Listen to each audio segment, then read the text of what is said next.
Mr. Sandman, bring me a dream. Make him the cutest that I've ever seen. Give him two lips like roses and clover, and tell him that his lonesome nights are over. Sandman, I'm so alone, don't have nobody to call my own. Please turn on your magic beam, Mr. Sandman, bring me a dream. Good evening and welcome to Nox Mente. Tonight's guest is Amaterasu Solar, or Amy. We're going to call her Amy. Amy is a multidisciplined foundational economist, social engineer, and layman physicist, also studying psychology, emergence, fractals, stigmergy, chaos, complexity, the tipping point, and other elements of science. She has spent the bulk of her 50-plus years on this planet seeking solutions to the problems that beset humanity. Her father was deeply involved in the study of electrogravitics, teaching her, describing his successful experiments in gravity, control, and free energy, and painting a picture of flying cars, floating cities, and all the energy we can use as the world she grew up in because of his work. When the technology of electrogravitics became highly classified, her father never mentioned his work again. She strives to bring that people's perspective these days. I know you talk about it all the time. Welcome, Amy. Thank you so much. I mean, I know I know how passionate you are about that. Yes, indeed. My life is devoted to it. Yeah, that's quite an intro. I didn't know any of that, really. Well, now you do. I know, it's awesome. So, tell us a little bit about the world you grew up in. What influenced you, symbols, obviously your father, and all that stuff that we just heard in your intro? Well, I grew up in San Diego. Pretty typical childhood to some extent. My dad was an aerospace engineer, and as it was mentioned, he worked with T. Townsend Brown. I don't think that's mentioned in the thing, but he worked with T. Townsend Brown in electrogravitics, and he would always come home so excited up until the point that it went into black projects, and then he couldn't talk about it anymore. I might go into my encounters with the satanic. I don't know whether we want to get into that, but I did have only if some they're in your background. dreams. Huh? Only if they're related to your dreaming. Well, I think they influenced it influenced my dreaming. I do know that I would wake up often as a child screaming from a nightmare. And well, we'll get to the dissecting in a bit. I don't want to disrupt the flow here of the intro. So, I went beyond the satanic stuff, which ended around the time I was about the age of 5, and had nothing to do with my immediate family. It was just a very normal childhood, relatively speaking, albeit I was always I was always the one they picked on in school, and I think it had something to do with the fact that I entered kindergarten not only knowing my ABCs but already reading small words. And the other students were kind of envious because the teacher kept having me help the other students. And it proceeded from there. I was kind of a loner in that nobody wanted to have anything to do with me. for a while. But when I hit my junior year in high school, I started making friends and the world looked better. And then I went off to college for a year. Well, it was technically a year and a half, but it was in trimesters, so it was one calendar year. And then I dropped out, got married, and got divorced, and went into banking and learned a lot about how the money in this universe functions. And, wound up eventually moving around, working for the state of Nevada. I lived in Las Vegas for a while. And then when I wound up getting a job out in 29 Palms at the military base, a civilian job for a contractor. We were making instructional software. Oh, interesting. Yeah, and got a lot of insight from that job. And then 9/11 happened, and it was just coincidental that the contract was up for renewal in September. And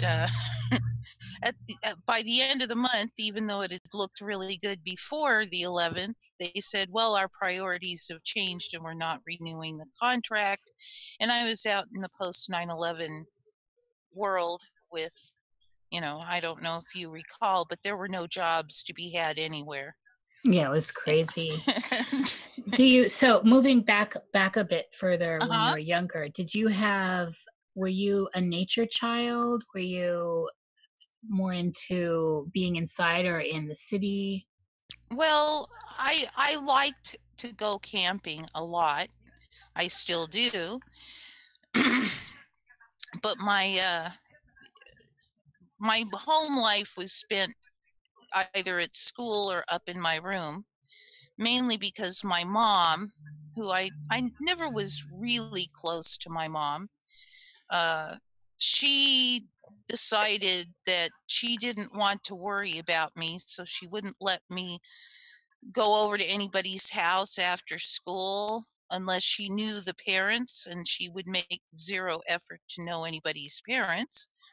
So I had to come home from school and I'd go up to my room and read, or, this was before computers. So I did a lot of reading up in my room and listening to music. And I still love doing those things personally.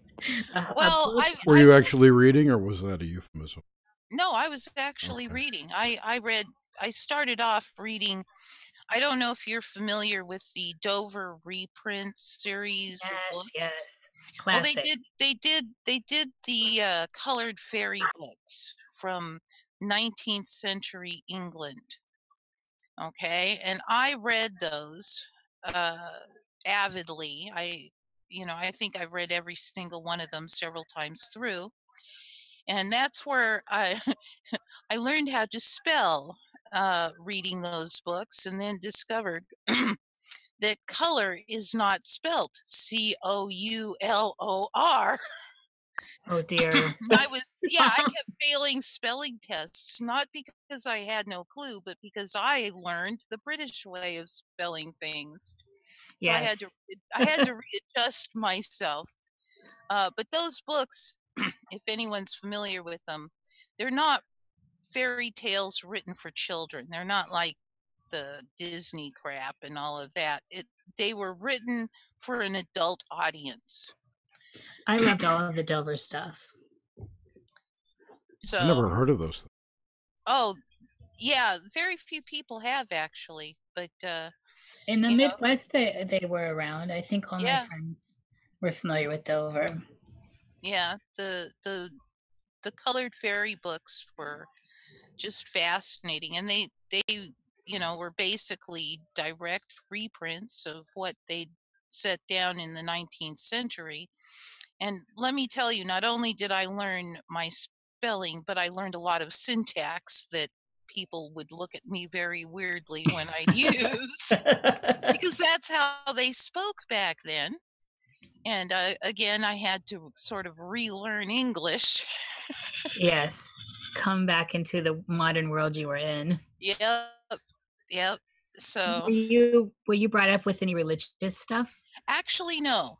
My parents were not religious, and we had no religion in the house.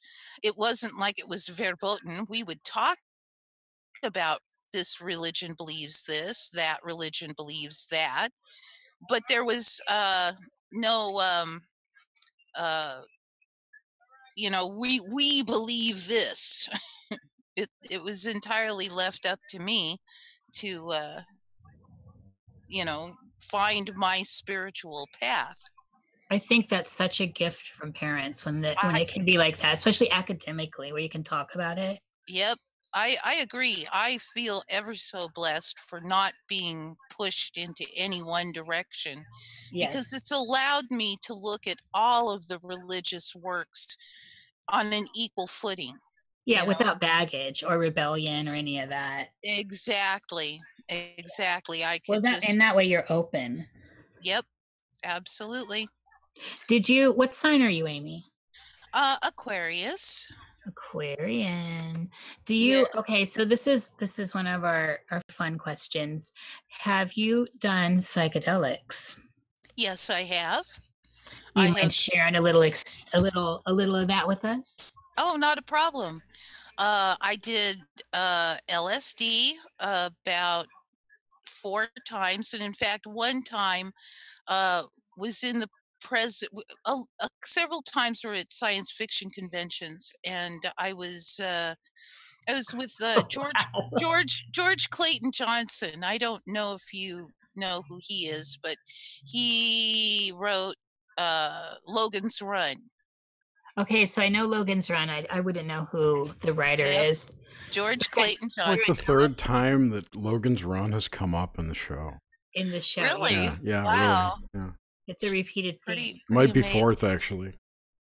But this is interesting. So you're doing LSD at a convention with the writer of Logan's Run? Yep. Oh. Wow. And I don't think he was doing it, but I was doing it, and I was in his presence, and it was quite an intriguing experience. I enjoyed watching the floor, which was sort of a paisley design, swirl on command. I'd look at it and think, swirl, and it would start swirling around. That's awesome. It was quite cool. How old were you? I think I did my first acid trip in my early 20s, and by the end of my 20s was the last one. Yeah, same here. I didn't do any after my 20s. And then I did psilocybin. How was that? Well, I wish I had had some sleep, but I had been up something like 46 hours by the time I did it. And I wound up just lying on the bed for a long period of time looking at a unicorn. And that was it. I mean, it wasn't even a whole unicorn. It was like there was like a unicorn looking through a window. There was a square, and it's just the head, and it was looking at me, and I was looking at it. Oh, so it was like an entity looking back at you. Yeah. Oh, wow. We were just looking at each other. And then I also have done DMT, which was a very, it was unique. I hang on just a second. No problem. Hello, anyone in the chat. I'm not over there, so. Okay, I'm back. Anyway. So DMT. The DMT experience. I did DMT and just kind of fell backwards in the bed. And the next thing I know, I'm in this it's like kind of like a chapel, but everything is pulsing and everything has, again, sort of a paisley design that's swirling around. I mean, the walls, the pillars, and then there was this fountain. There was also a stage over to the side, but I was fascinated by this fountain, which looked rather like a cervix, pointed upwards, with the water just flowing evenly all the way on all sides. And it looked alive, and I reached out and touched it, and it was like touching marble, Oh, wow. cold, but it still looked like it was alive, because it was, everything was pulsating in the whole thing on a very subtle level. So like everything was kind of living. Yes.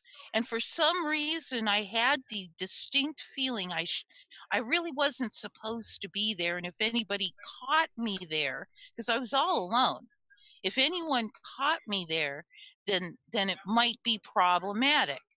So I proceeded to look around, and I could hear some people in, like, down the corridor in another room. And I'm like, okay, this is not good. Where can I hide?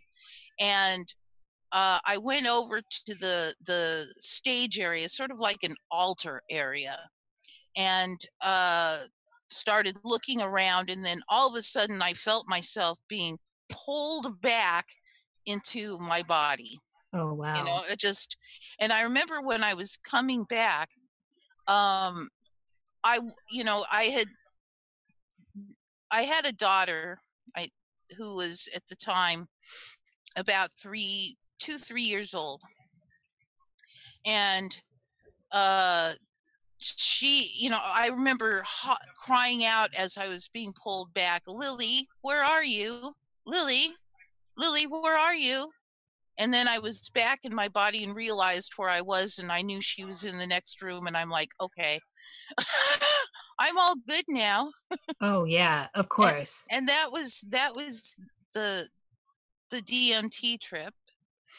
So I want to touch on the paisley thing. So you experienced that with LSD and the DMT. Was it kind of, so when you say paisley design, I immediately think fractals. Well, yeah, not so much fractally as actual paisley, like a paisley design that you'd see, where they were more or less uniform, but sometimes some would be a little smaller and some would be a little bigger. It was more like that. That's how in the LSD trip, that's how the carpet was, but it was like a red carpet with blacks and whites and other. And you had control in the LSD trip though with that. Yes. With the DMT, it was pale. It was almost almost indetectable. Oh, but okay.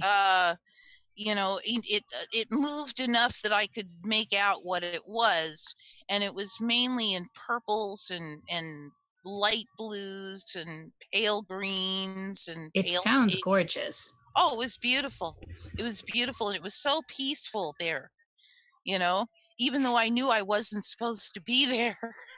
So, and that was another quality I wanted to get to with this before we move on to the state of dreaming, is so there was this quality of beauty and magic and peaceful, but there's also this kind of a little bit of angst because you weren't supposed to be there. Was there any fear with that, or just angst?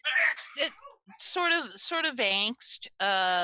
It wasn't even angst. It was more just a realization that I really shouldn't be there, and I should try not to be discovered. Okay. But I wasn't like worried about it, and I wasn't, in any way really fixated on it, just aware of it. So with these experiences, before we get into like the quality of how you dream, have any of your dreams ever mirrored any of the feelings or the sensate stuff of the psychedelic experiences? Has there been any similar quality? Well, that's really difficult to say, and I'm going to tell you why. Because although I dreamt a great deal as a child, somewhere in my 20s, around the time I started doing, did some LSD, I stopped being aware that I had dreamt. I mean, not remember the dreams, but not even being aware that I had been dreaming. Okay, that's interesting. So, but I have had a handful of dreams that have not, I've remembered them and remembered them very clearly. And I wouldn't put them in the same feel as the psychedelics. With the psychedelics, I always felt that I had some degree of control. Whereas in most of the dreams, I was more a subject to, as opposed to a creator of, if you understand. Yes, and well, but then that can be drilled down into like out of body experiences and lucid dreams and all that.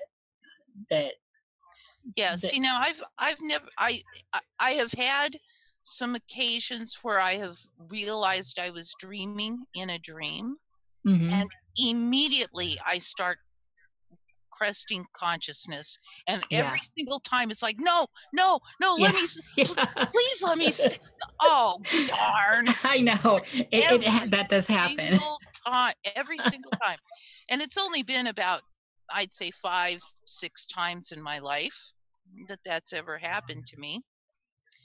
But I will say that the dreams that I have tend to have, how do I want to say this? I'll think of how I want to say it, I'm sure, as we go on.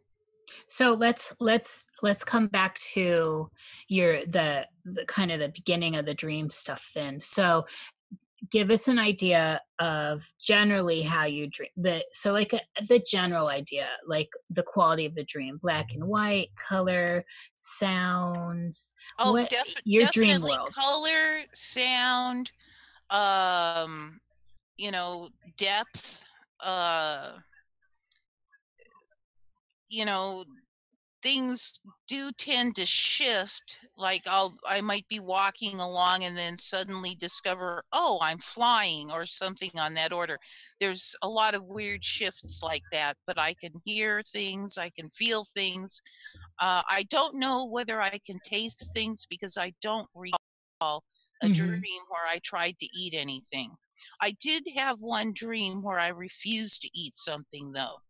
Do you remember that dream? Not in detail. I just remember the little bit where I went, no, I'm not eating it, whatever it was. Well, that's an act of will. How positive are you that was a dream? Oh, I would give it a 99.999998% probability it was a dream. I only ask that because I've heard of there's many stories out there about certain entities who do offer food to people as a trap, as a contractual thing. Oh yes. Well, I'm not going to say that there wasn't something in the dream that was doing that, but it was a dream in the sense that I was in that realm, that state, that conscious state. I get it. Yes, as opposed to being consciously awake. Sure, it still could have been something else. It could have been. It could very well been. And in fact, I don't know if we want to go into my most recently remembered dream, which yes, please, very interesting. But I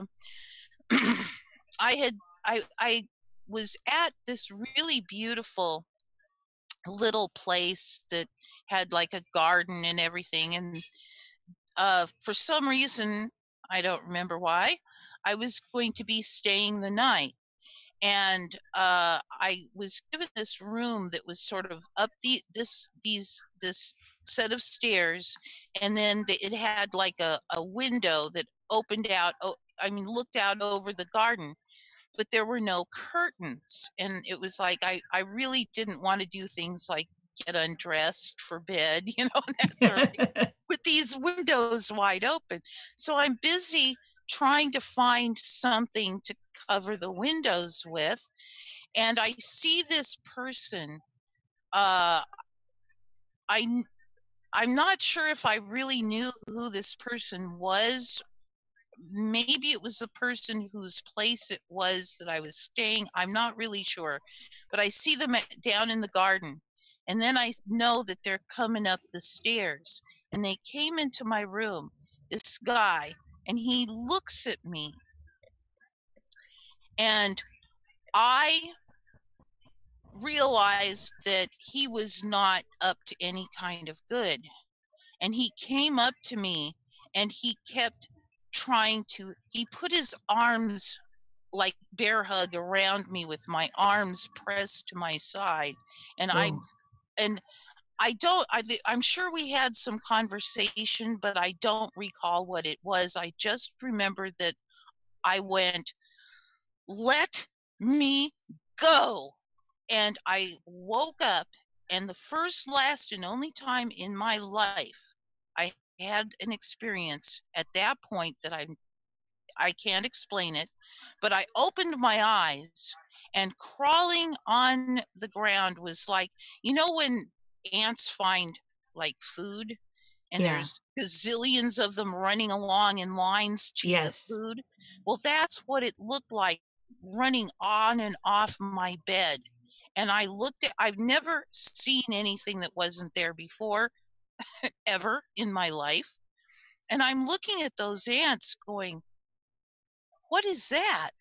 What's causing that? And I sat up and they vanished. Wow. When was this? This was recent? Yeah, about 3 months ago. Oh my, that's pretty intense. Yeah, it just kind of blew me totally out of the water. Was there, so just to look at this for a minute, was there anything particularly dramatic going on in your life at that time? Anything out of the normal? No, well, right now my life is pretty dramatic. I've been trying to get stability for over a decade now and have lost everything and am just destitute and technically homeless, and I'm blessed to have friends that let me stay at their place and use their Wi-Fi. But no, but it had been pretty much even Steven. But I do know that I've been doing this work, and I the more I do it, the more I am certain they don't like my work. And if that tells me I'm on the right path. And I think from what others have said about that particular experience, that they said it sounded very much like a psychic attack. Yeah. Well, and that's why I wanted to kind of get maybe like take away the factors from your take away some factors, so the deductive method, right? Right. And so that's why if there was anything that was outside of your life being a little bit dramatic right now, anything that might have been standing out above that would come in and create this kind of drama in your unconscious. It might have had something to do with that first video on the playlist of mine on YouTube, which I will be getting to tomorrow. Yes, it might have something to do with that, because it was around that time when I produced that video. Well, what astounds me is when you wake up and you had that experience where you saw them and then they weren't there. So you had this lingering. Yes, and liminal. Like I said, I have never ever had that before that point. Once I was awake, everything was just normal. I never saw anything that shouldn't have been seen. Yeah, that's fascinating. After you published that video, were you concerned that you'd get a bad reaction to it? Or get retaliated against or whatever? What kind of always presume that sooner or later they're going to do that, but I don't worry about it. I don't have any fear. I gave up fear when I started walking down this path to bring awareness to the universe that we can get rid of money and we don't have to be slaves on our own planet that was stolen from us through trusts and deceit, and that we can create a very beautiful society. And I know that the people in control here, the psychopaths, whatever they may be, you can pick any kind of ideological or lineage or affiliation or allegiance or whatever to label these people by. But if we go by their behavior, they are clearly psychopaths. And I don't think anybody can argue that point. No. Well, this is what you're saying is a definite threat to that structure. And absolutely. And it's going to try and, it's trying to continue its control as it has been. But the veil is getting very thin. But this is a subject for another issue. So let's get into, have you been able to read glyphs or numbers, books, writing at all in dreams? Not that I can recall, although, my dreams are usually social interaction-y as opposed to, looking at the specific things around me. I see them, I'm aware of them, but they're usually architecture that I'm aware of. Are you or have you ever been a member of the secret space program? Well, this is an interesting fact. Okay, I have a memory from when I was about 3 years old. Now, understand, my memories, people often tell me, you can't remember things that far back. Yes, you can. I do. My first memory was about a year old. I had just learned how to walk. And I finally got the chance to go up and pet a cat. And I reached out my hand to pet the cat. And I was aiming for its tail end. And I was going to swoop my hand up the back of the cat. And just before I got my hand to the end of that tail, my great aunt, whose house we were at, took my hand and said, "No, no," as she moved it over to the cat's head and made my hand stroke down the back of the cat. She says, "Always pet the way the fur grows." And I never forgot that. Ever. That's a real pearl of wisdom. Yes. Speaking of cats. The cat here just got on the piano. My cats actually like it both ways. Yeah, I've never had a cat that didn't like to be scratched like a dog. Yep. I've got a kitten here that's creating kitty problems, which is expected of kitties. Oh, yes. She's go ahead. So in the interactions with others in dreams, have you come across a quality that felt like it wasn't just a dream, an aspect of your personality, that it was pushing back an entity, I guess, another person dreaming, something that wasn't your content? Well, not really, except for, I've had the feeling that there were beings in my dreams that perhaps were not. I don't think that they were like other people, if you know what I mean. They weren't just like me and my friend Aaron. We'll bring him into this, are dreaming the same dream together. It's never been like that. But I did have one dream where I wound up wanting to get back to my home, and I was out on this road, and this very gross dude, for some reason, he and a whole bunch of others were coming at me. And this is possibly another psychic attack dream, but he had me, in order for me to get back to my family, who I really wanted to get back to, my daughter, my ex at the time, he wasn't my ex, and he had me perform a sexual act upon him with my mouth, and it was really gross because he was like all pussy and so oozy sores, and I mean it was really gross. Oh, It was geez. really That is gross. terrible. And I didn't in the dream get as far as getting home because it was about that time that I was doing that I woke up, and it was really weird because I had that taste in my mouth for 3 days. Okay, so that came from that dream. That's interesting. That's very interesting, and this is stuff I've been wanting to collate deeper with other people's experiences. Mm-hmm.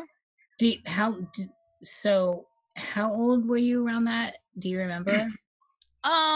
Let's see. Probably in my 50s somewhere. Okay. I was 46 when I gave birth to my daughter, and she was legally kidnapped from me at the age of 4.5. So terrible. Yeah, she'll be I guess, well, she was born in 83, so not 83, 2003. Oh, I'm awake. 2003. Time, it's an illusion. It is. She was born in 2003 in January, 12 days before my birthday, and unfortunately she's Capricorn. I was hoping I'd have another Aquarian in my life, but no such luck. Anyway, so around that period. I mean, she's getting in her mid-teens by this point. Okay. That's intense, that stuck with you for 3 days afterwards. Yeah.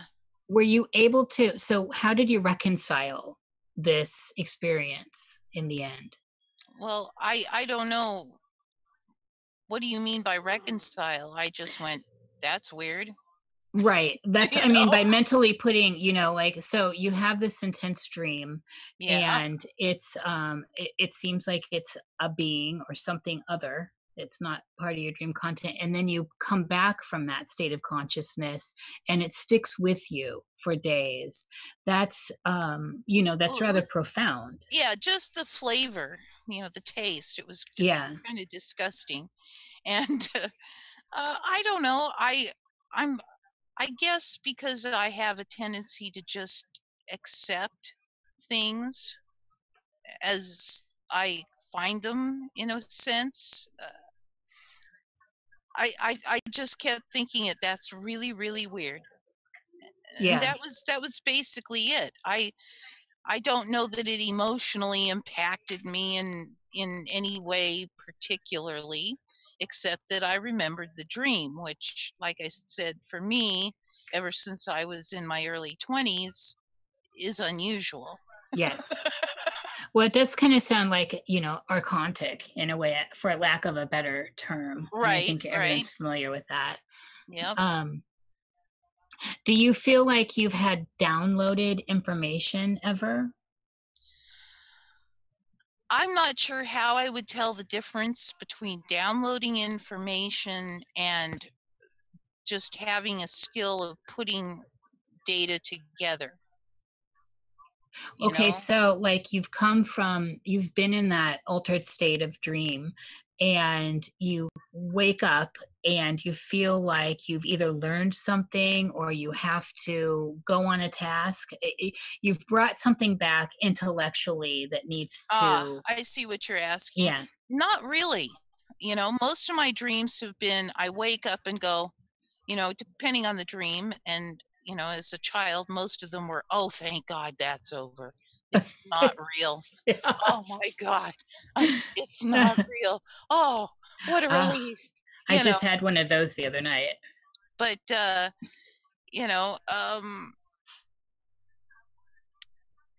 I have never felt that I've been given something that I needed to bring forward through the dream state. What about when you were, have you ever received this feedback that you sleepwalk or sleep talk? Nope. Okay. Never. And then let's get into, I want to get into, I'd like to get into maybe a couple more of your actual dreams, but then I want to get into the woo-woo of it. I can't even believe I lost my train of thought there. Oh, we do that. I know. Oh, that's terrible. I can't. Oh, no. Okay, here. So, deja vu.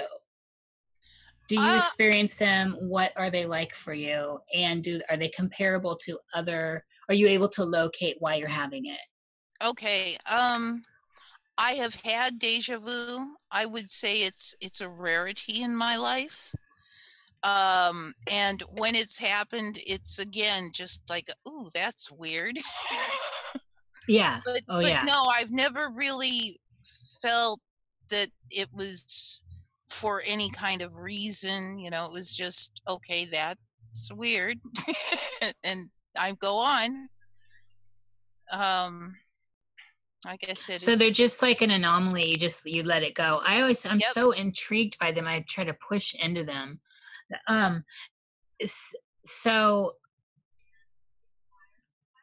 So with that was deja vu, and then, oh my God, I can't believe me. I don't know where you were going with it. Sorry. I know it's twice. I have this cat that's terrorizing me on the side here. It's terrible. She got on the piano. I had to kick her off. Blame it on the cat. So on this thread here, so anything comparable to actually leaving your body or astral projection? Not in the dream state per se, but I have done that once when Can you share that? When I was about somewhere between 4 and 5 years old. I was being molested by the man who would take me to satanic rituals. Oh my. I will not call him my uncle because he was a man that my aunt, my mother's sister, married. And he is not my uncle. I don't consider anybody that would do such things in any way in my family. But yeah, he was abusing me, and all of a sudden I was looking at everything through his eyes. And I think from that experience is how I got my understanding, or at least the ability to put myself into the position of a psychopath, and how I can accept what other people say, oh, that's crazy, no one would ever do that. And I'm sitting there going, oh yeah, they could, if they're a psychopath. Right. So from where they stand, yes. So at any rate, yeah, that's the only time that I ever had an out-of-body experience. So you were actually kind of inhabiting his body and experiencing or looking from behind his eyes, essentially. Well, it was like I was him. Yeah, that's what. Yeah. And so I guess I'm curious about this. So were you able, how did it happen? Was it just instant? Were you just suddenly him? Yep. Okay. Yeah. And I was so freaked out about, well, let's put it this way, it was painful, whatever he was doing. And he had me straddled and trying to insert him into me, and it was very painful. Could it have been actually a dissociation and you just kind of floated up behind where he was? No, I was definitely looking through his eyes and thinking I could see his thoughts. And that's why I say that's how I think I got the ability to understand the thought processes of the psychopaths, because this man was definitely a psychopath. So, yeah, that he was an interesting character. When you left, so then when you disengaged, was this after the abuse had happened? Was it, Yes. so was it the full time? And were you experiencing the abuse as it was happening, or were you, so you're experiencing it through him? Yeah. Once I was out of my body, I was not experiencing what my body was experiencing, but I was witnessing what was being done to it through his eyes. That's intense. That's and so then, okay, and just to push further through this, when you come back into your body out of this experience, what did you think about, like, so you're a kid now at this point, how did you process that experience of I basically didn't think about it. You just pushed it away? Yep.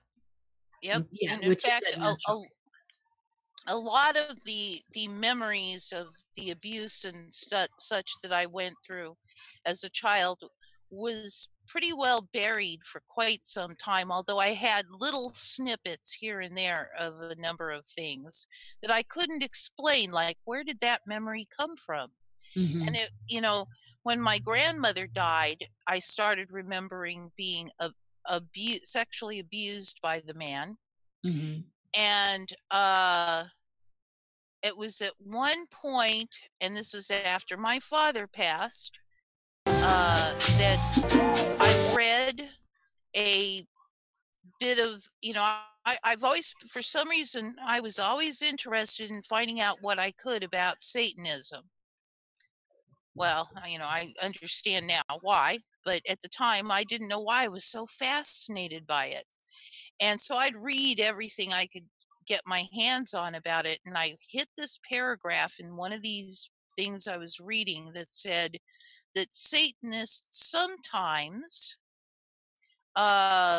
will select one of the members' children for the sacrifice and not tell them.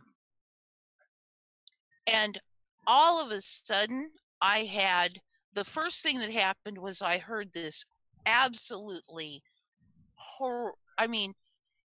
gut-wrenching scream.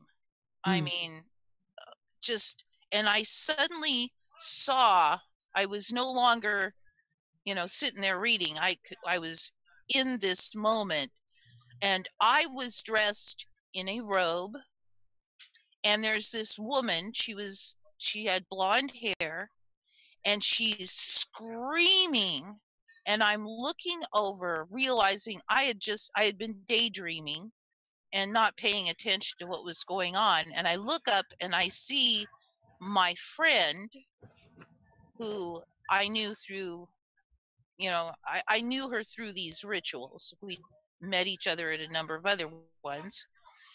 And she's on this table, her mask lifted, but I've got this nasty mask on that I'm trying to see things through. And all of a sudden, I hear a knocking on the door in this warehouse that we're in, and get the kids out of here, get the kids out of here, quick, just get them out of here. And me and a bunch of other kids that had been standing sort of together on one side of this circle, and they were rushed out, and they said, quick, get dressed, get out of your robe, take the mask, get into your clothes. And I'm being rushed, and I keep asking about my friend. What's going on? Is she okay? What's up? That sort of thing. And this woman is going, come on, we just got to get out of here. And I got my clothes on, started to put my shoes on, and she's like, no, forget your shoes, you can put them on in the car, come on. And she's dragging me out, and all this while, you know, I'm going up the stairs. My feet are getting poked by all the, you know, there was broken glass and stuff because, you know, I remembered more of it to know that I was in this warehouse in downtown, on the harbor in downtown San Diego. And, you know, we go up these stairs to the street level, and she pulls me into the car, you know, as I'm trying to get my shoes on. And I'm saying, you know, she shows me in the car. There's this fat man that's already sitting there in the back seat. She shows me next to him. She gets in, so I'm squished between this fat man and this woman. And there's a man driving and a man in the front seat. And, you know, come on, let's get out of here. And I'm saying, what about my friend? What's going on? What about my friend? What about my friend? And the man in the front whips his head around finally and says, she's dead. And I just, I went in, I lost it. You know, I mean, I started sobbing and, you know, just totally, you know, I can't handle this. And the woman next to me leans over to him and says, hisses at him, why did you tell her? And he said, she has to know. Oh my goodness. And, you know, there's more to the story, because once I got to that point, suddenly I went backwards in my memory and how I got there and the whole 9 yards. So I know right. what You start happened. trying to investigate how that happened. Did any of this stuff push through in the form of nightmares through your life? Well, I'm pretty sure that a lot of the nightmares that I had as a child came from those experiences, and from the fact that when I was around that time, I had gone blind. I had an infection on my optic nerve that caused the tissues around the optic nerve to swell up, and I'd lost all frontal vision. And in order to find out exactly what was going to have to happen, you know, what was going on, they had to give me a spinal tap. Now, oh my God. I'm led to believe that spinal taps these days are a piece of cake compared to what they were back then. They're not. They're the same, and they're still nasty. All I know is that, you know, this was done in the doctor's office, and they had me curl up in the ball, held my head between my knees, held me still, and jabbed a needle in my back. Oh. And I used to wake up from nightmares of somebody trying to stab me in the back with a rat-tailed comb or a pencil, or, you know, that's a direct relation. Pick a pointed object, because I got to see the needle before they put it in me. Yeah, and they're huge. And for a, you know, a 4-year-old, you, even with just peripheral vision, you could still tell that this, I mean, it looked like it was 3 feet long. You know, I'm sure it wasn't really quite that they big. are rather big. I watched my aunt have one, and they're big. I know they're big, but I don't think they're 3 feet. No, but still, that's a me, that's how big they were.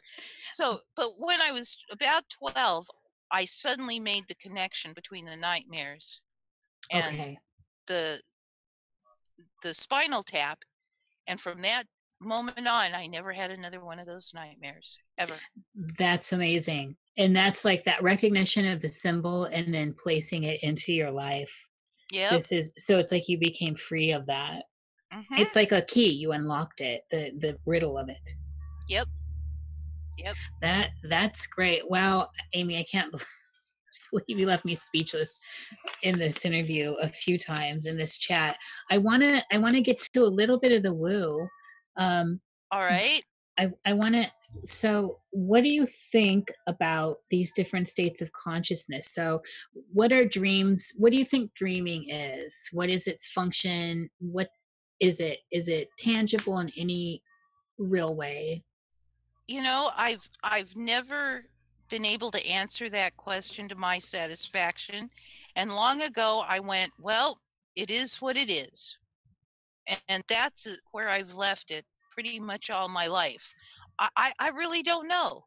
It may be that these dreams have some relation to some reality. And certainly in some senses they do, in that they were related to the reality of my spinal tap.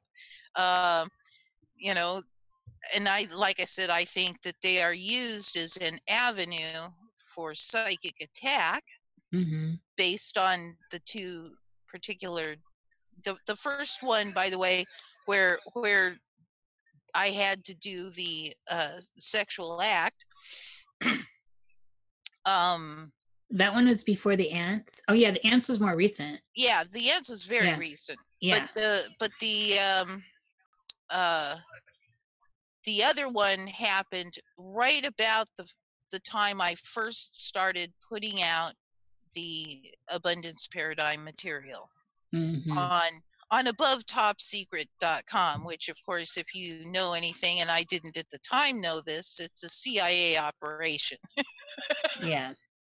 What isn't? What isn't these days? I know. That's seriously. true. Really. Oh my goodness. So yeah, they banned me at ATS. I'm proud of that. Wear that proud, girl. Wear it proud. Absolutely. So it I guess when I ask about dreams, I'm always coming from this same stance. I hate to say it every show too.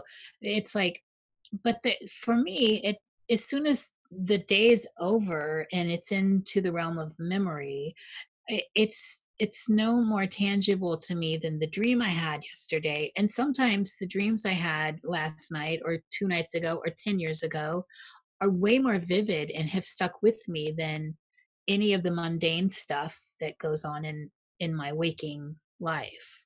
So I just wonder, like, is there a perspective there? Is there a bridge between these bits of our life, our dream life, memory, thoughts of the future, anything but now, where is kind of the center dot in the circle? Right. Well, I certainly know that there have been dreams, like one dream that I had that was a remembered dream past the early 20s, was I dreamt that I was with my girlfriend and we met up with her son. And I had always, at that time I was single, and I had always been rather attracted to her son. And it was a very pleasant dream because I got, I wound up in her son's arms and she was encouraging me. And girl, was this a cougar situation? Well, yeah, it was. Wow. I was in my late 40s, I guess, and he was in his 20s. And oh yeah, this is a cougar situation. Fine looking young man, let me tell you. Oh yes. And sweet. I mean, just the sweetest kid. I tell you, I really, really liked him. But I never really pursued that in real life, although I mentioned the dream to his mother, and she said, "Go for it."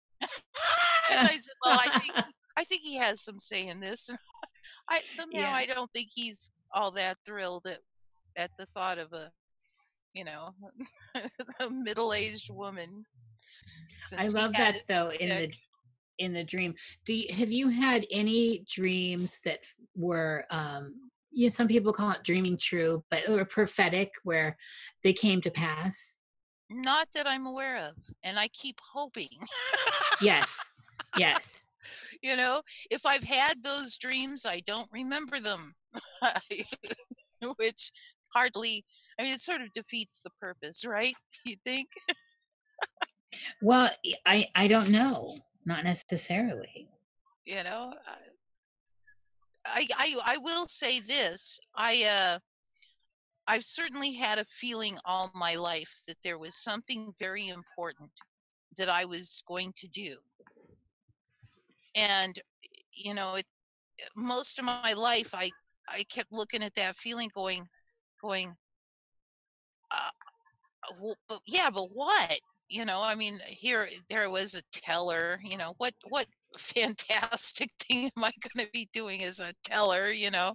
Mm-hmm. And then I moved on to various other jobs and just kept asking that question.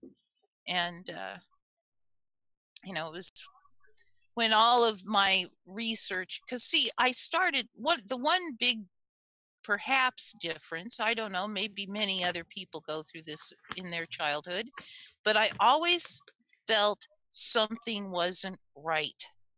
There was Yes. something wrong.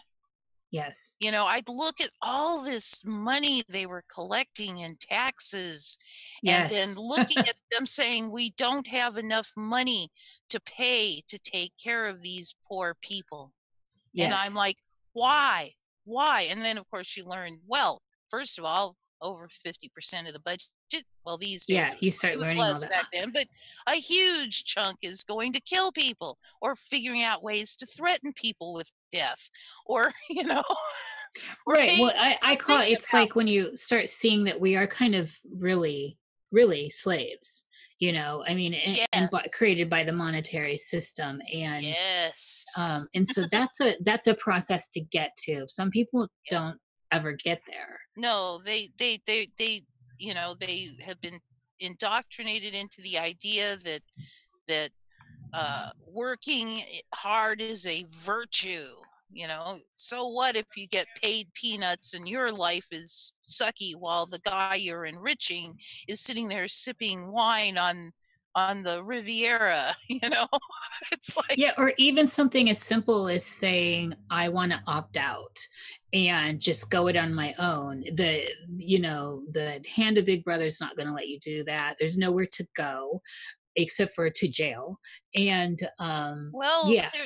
the thing is, there is a solution, but enough of us have to do it. Well, yes, I agree. I'm with you on that. See, I'm with you on a lot of this. I feel like Awesome. it's been a bone of contention of mine for a very long time. But I also want to keep that this is a dream show. Yeah. As well. Yep. So I think I have one other thing before we go to questions. What do you, and of course this whole show is really it's more about states of consciousness. What are your thoughts on death? What is, in your opinion, I know, and this is the great thing about it, it's we all have a shot at trying to understand it, and there's really no tangibility to it, so the table's open. Well, as far as death is concerned, you know, I do not fear death.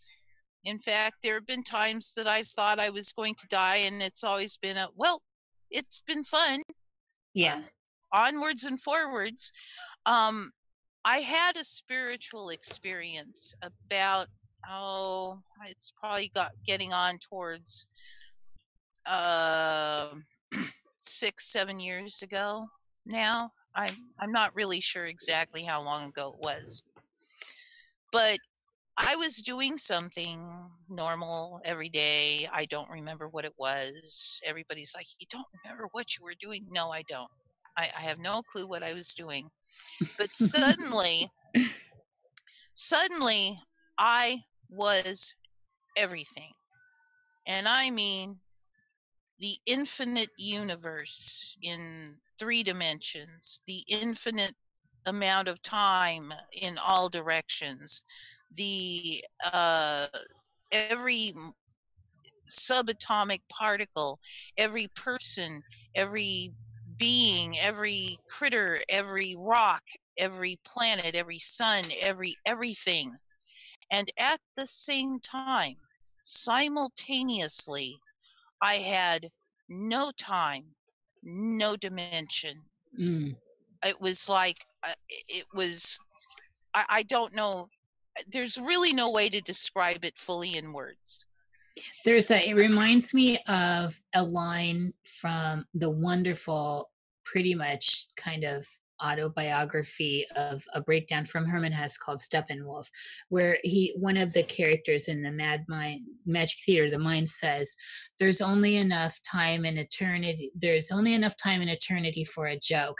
And which is the whole sentiment. There's no time and lots of time at the same time. Yes. It was no time, no space, no dimension, all time, all space, all dimension. Just all simultaneous. And it was Had you not experienced something like that with DMT or psilocybin? Really? No, nothing like that. That's typical. Like if you take a heroic dose of shrooms, you'll go into what they call ego death, and that's what it's described. Huh. Well, all I know is that it was like I was everybody and everything. It was profound. We'll use that word because I guess that's probably the best word to describe it. It was profound. And, I was considering, a lot of people say, well, if you were everybody, who am I? What am I thinking? That kind of stuff. And it's like, no, you don't quite get it, because although using coming back isn't really the right term, because it was more that I expanded, contracted. Mm-hmm. I like that imagery. Yeah. I was still me, yeah. but I was everybody else too. Yeah. And when I unexpanded, contracted, it wasn't like I could bring details back. But I did bring awareness back. And what I came back with was that consciousness is God. All things are consciousness at some level of awareness. Consciousness creates the now. Now is the only thing that's real. Somebody said that before me. And we, therefore, are co-gods, co-creating the now. Mm. Who said that before you? Well, who said now is the only thing that's real? Yeah. It's attributed to Charles Manson. However, if you watch the tape of him saying that, he's saying something else, and somebody's dubbed the words that are attributed to him over his ranting. So he's dead now. Who knows who it was really? Some people say it sounds kind of like George W. But oh dear, oh Lord! I think they're played by the same actor, George. It could be. I'm very convinced that all the world is literally a stage. Totally. And that the men and the women that they switch places sometimes. That Francis Bacon, as Shakespeare, wrote about were not the audience, you and me. The men and women are the people who are playing multiple roles. And it's our dream of life. Well, which is a role, which is a stage. It's always felt like a big drama to me, like a chess game in a way. Well, or theater. My life has never felt like that, but when I look out into the media, it's like I'm watching a stage play. My life is very real to me, but what they put on that propaganda box and in the newspapers, put news in quotes, I look at it and I can see how somebody scripted it. It's a script, and these people are actors, and they're playing out their play for us, the audience. And right now they're writing the play to World War III. Very clearly. Nah. Yeah, right. They just want you to think that nothing's going to happen. Well, I don't know. Albert Pike called for that Third World War. And we shall see. I mean, they seem to think he's pretty much the bee's knees, given that he's the only Confederate with a statue in Washington. Trump's not a Mason. I don't know whether he's pretty much not looking like a Jesuit at this point. But well, the thing is, he doesn't have to be a Mason. He can be any one of the names that they come up with to apply to the psychopaths in control. That's why I don't use those, he's a Jew. No, he's a Jesuit. No, he's a Mason. No, he's a Nazi. No, he's a Satanist. No, I don't care. Any of it's that. a blue avian. Psychopath. Yeah, exactly. All right. The titles. I got questions.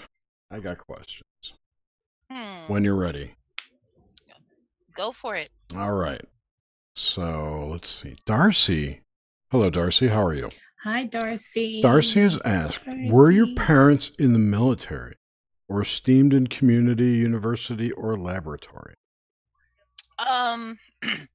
My mother was the daughter of a building contractor. He did mainly roofing.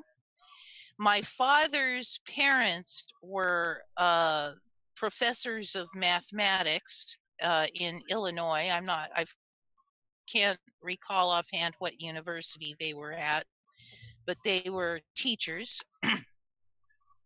And he was an electrical engineer graduating out of Caltech with his master's. He did not go for a PhD, and then went to work right away for Convair and spent his whole career at that company, meeting up with T. Townsend Brown. And, I know he went out to NASA fairly often, and he did have like a short stint in the Army very early on in his life before he graduated from college and that sort of thing. So, no, not really. Although, there were some connections I would say in the family. Convair is, they got bought by General Dynamics back in the 50s, and their General Dynamics, I think, got absorbed by Lockheed Martin, if I remember correctly, or Grumman, one of the two. I think they're still around. Are they really? Okay. Anyway, they're defense contractors. Yep. So Dad saw cool shit, is what you're saying. Yeah, there's definitely some connection close to all of that, but I wouldn't say that they were immediately in that. My mom wound up a housewife, so Yes, you're right. I'm wrong. There are still solo. Yep. Interesting. Yes. They always remind me of Massive Dynamics from Fringe. I know. Yes. Totally. All right. Let's see. Greatest Potential, welcome, has a question. Any science fiction books stand out for you that you would recommend? Oh my gosh. Well, I highly recommend Stranger in a Strange Land, the edition that came out a few years back, where Heinlein's wife took the original manuscript that Robert had written and published that, as opposed to when he brought the manuscript to the publisher, they said, hack about a third of this off. It's too long. Get rid of it. So he bashed it down, and that's what was published originally. The full manuscript, which he saved, fortunately, and his wife published, is vastly better. Let's see. Of course, I liked Dune. Oh yeah, I love Stranger. Who doesn't? Too. Yeah, Dune is so classic. Yes. And let's see. Dune is probably the one book that is a real good reflection of today's oligarchies. Yes. Well, I think it tells a lot of truth. Yeah. I enjoyed virtually everything I read by Asimov. I don't have a whole lot of data on more recent authors, mainly because I haven't had the time nor the money to keep up with science fiction novels that are recent. I liked Harlan Ellison. I liked Niven and Purnell.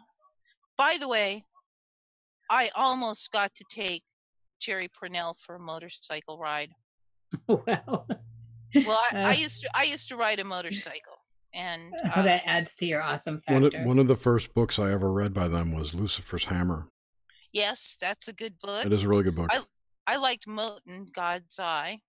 Yep, that was a good one too. That was a good one. Anyway, let's see.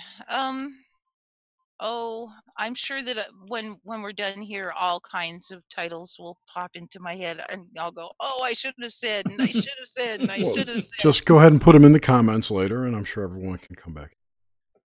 Well, if I remember soon enough, but yeah.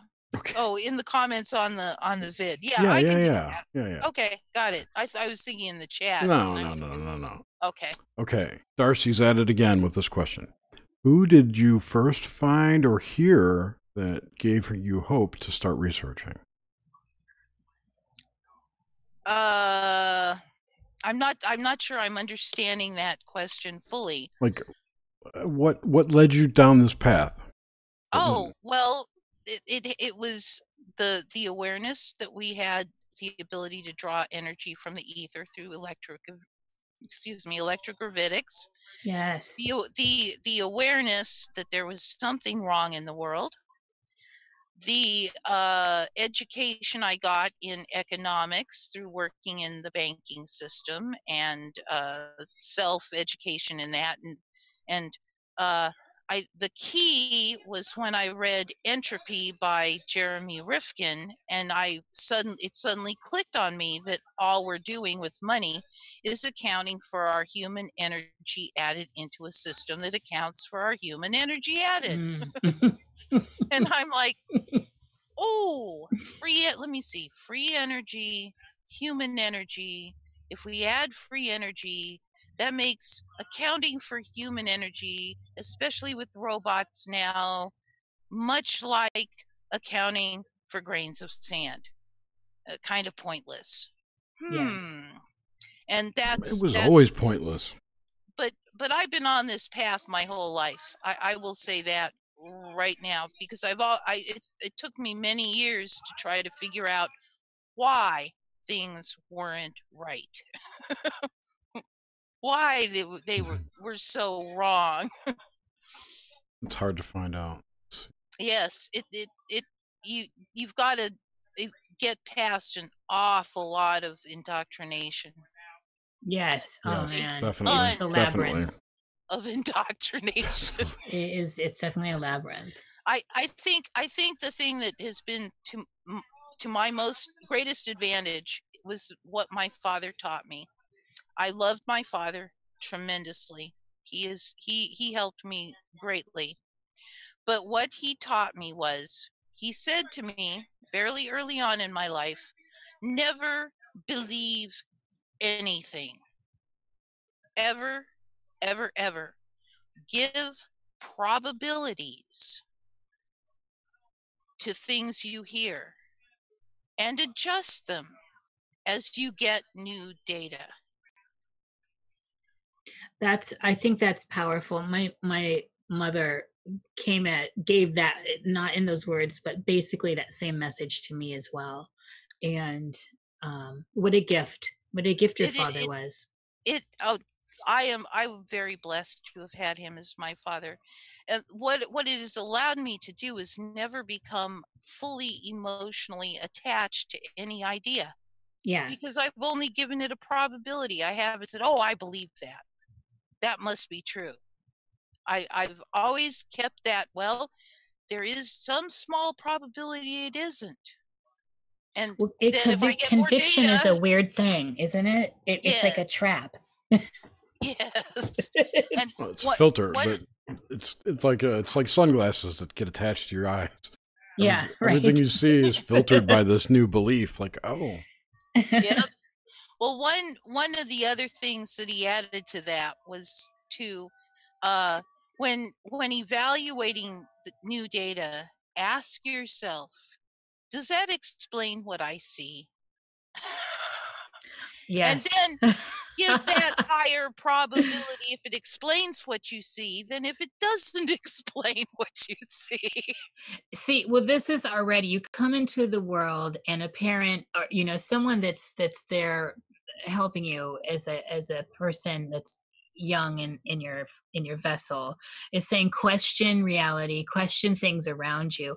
This already puts you at the disadvantage when you get into like the school system and into these systems, right? It did for me, at least. The questioning thing was terrible for me at school. Terrible. Yes. I know that I was just bored to tears at school. Me too. Just bored to terrible tears. And I was too. I got sent to a psychologist all the time because they thought I was retarded. Me too. Yeah. I mean, well, good times. They sent me to a psychologist to find out why somebody as bright as I was getting C's and D's. It's called boredom. It's called I don't care. Yeah, but it's still that level of engagement. Well, they're making you're going through this process of regurgitation, which is just terrible. Exactly. It's like I've decided that the best way to teach our children is to get them over the basics hump, the reading and writing and arithmetic, and then let them loose on the web with supervision to pursue what they find interesting.